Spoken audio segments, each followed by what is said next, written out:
नमस्कार, मैं श्री राम शिंदे विश्व शांति दर्शन में आप सबका स्वागत करता हूं। विश्वधर्मी प्रोफेसर डॉक्टर विश्वनाथ कराड जी की संकल्पना से उभरे इस चैनल में हम आपके लिए लेकर आते हैं कुछ अच्छी और सकारात्मक खबरें। शुरू करने से पहले एक नजर आज की सुर्खियों पर। सौर ऊर्जा से वेतन वृद्धि, बैग में रखते हैं स्कूटर। स्पेन में मुफ्त रेल सेवा, परंपरा ताकत और चपलता की। शहद नहीं सबके लिए। संयुक्त राज्य के स्कूलों में सौर ऊर्जा से होने वाले फायदे को शिक्षकों की वेतन वृद्धि में बदला जा रहा है। लेते हैं ज्यादा जानकारी। बेट्सविले अरकानसास में स्थानीय हाई स्कूल में एक सौर सरणी का अपरंपरागत प्रभाव पड़ रहा है। इसके कारण बढ़ रहे हैं शिक्षकों के वेतन। यह हाई स्कूल 14,000 से अधिक सौर पैनलों के साथ 20 वर्षों में कम से कम $25 लाख बचाता है। इससे जिले के सभी सुविधाओं को नई रोशनी, हीटिंग और कूलिंग सिस्टम चलती हैं। बचे हुए पैसों का उपयोग शिक्षकों के वेतन को बढ़ाने के लिए किया जाता है। यह वह तरीका था जिससे स्कूल कर्मचारियों को आकर्षित करने और बनाए रखने में कामयाब रहा। इसके परिणाम स्वरूप इस परियोजना ने जिले की वार्षिक ऊर्जा खपत को 16 लाख किलोवाट तक कम किया है और 3 वर्षों में जिले के बजट घाटे को $18 लाख के अधिवेश में बदल दिया है। बेट्सविले का यह स्कूल अकेला नहीं है। संयुक्त राज्य भर में कम से कम 7,300 स्कूल ऊर्जा पर हो रहे खर्च को बचाने के लिए सौर ऊर्जा का उपयोग कर रहे हैं। छात्रों को अक्षय ऊर्जा से परिचित करा रहे हैं और इसी तरह कार्बन उत्सर्जन को कम कर रहे हैं। विकसित किया गया है एक ऐसा स्कूटर जिसे मोड़कर बैग में रखा जा सकता है। आइए देखते हैं। एक अनुसंधान संगठन और टोक्यो विश्वविद्यालय के छात्रों सहित एक टीम ने संयुक्त रूप से एक इलेक्ट्रिक स्कूटर विकसित किया है जिसे सवार अपने बैकपैक के अंदर छिपा सकते हैं। पोइमो एक पोर्टेबल और इन्फ्लेटेबल वाहन है। इस स्कूटर में थर्मोप्लास्टिक पॉलीयूरेथीन से बना एक दुपहिया वाहन, उसके साथ हैंडल, पहिए और एक बैटरी के साथ मोटर जैसे अलग करने योग्य घटक शामिल हैं। एक छोटे पंप का उपयोग करके मिनटों में इसे फुलाया जा सकता है। शहर के चारों ओर छोटी यात्राओं के लिए डिजाइन किया गया पोइमो इतना हल्का है कि इसे मोड़ा जा सकता है और उपयोगकर्ता के बैकपैक में रखा जा सकता है, जिसे वे अपनी इच्छा अनुसार कहीं भी उतार सकते हैं। महंगाई तथा प्रदूषण को कम करने के लिए स्पेन में रेल सेवा मुफ्त में दी जा रही है। सुनते हैं यह पूरी खबर। 31 दिसंबर तक स्पेन में कुछ ट्रेन यात्राएं निःशुल्क होंगी। मुफ्त ट्रेन टिकट का उद्देश्य देश में जीवन यापन संकट की लागत के प्रभाव को कम करना है।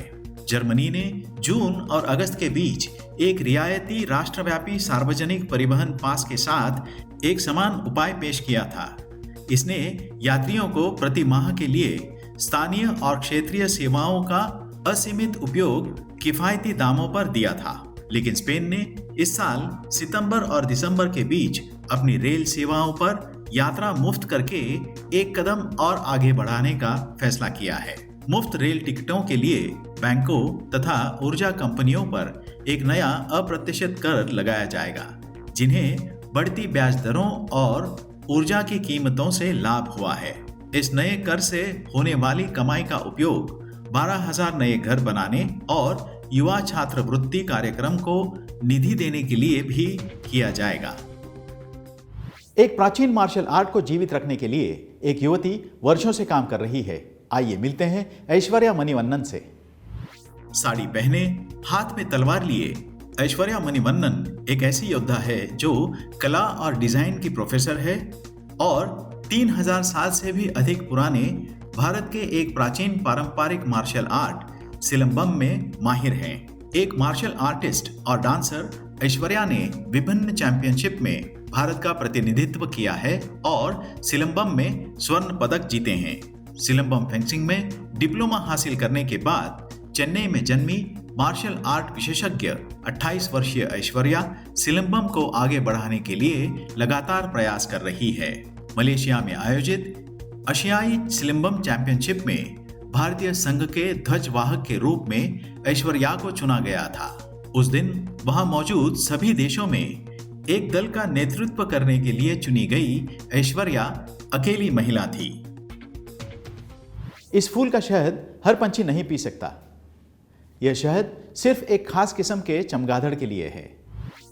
फूलों के पौधे अपनी प्रजाति को बढ़ाने के लिए उन पर शहद के लिए आने वाले पंछियों की मदद से अपने पराग कणों को दूसरे फूलों तक पहुंचाते हैं। इसे परागी भवन कहा जाता है। लेकिन कुछ फूल ऐसे होते हैं जो हर किसी के साथ परागण नहीं होने देते।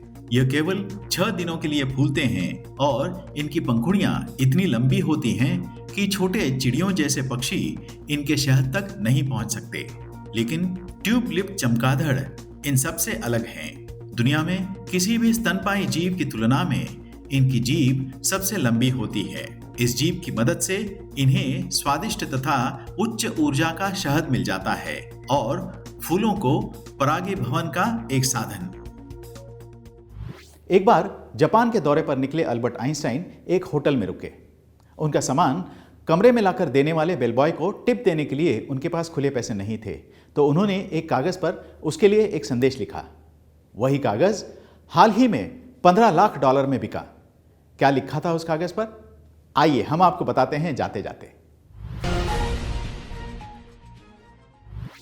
अल्बर्ट आइंस्टाइन के लिखे उस संदेश पत्र के शब्द कुछ ऐसे थे। एक शांत और विनम्र जीवन चिरंतर बेचैनी लाने वाली सफलता की निरंतर खोज की तुलना में अधिक खुशी लाता है। इस छोटे से कागज पर आइंस्टाइन खुशी का सिद्धांत लिख गए थे। यही कारण है कि इस कागज की इतनी ज्यादा कीमत मिली। इसी के साथ अच्छी और सकारात्मक खबरों का सिलसिला यहीं पर रोकते हैं। देखते रहिए विश्व शांति दर्शन। धन्यवाद।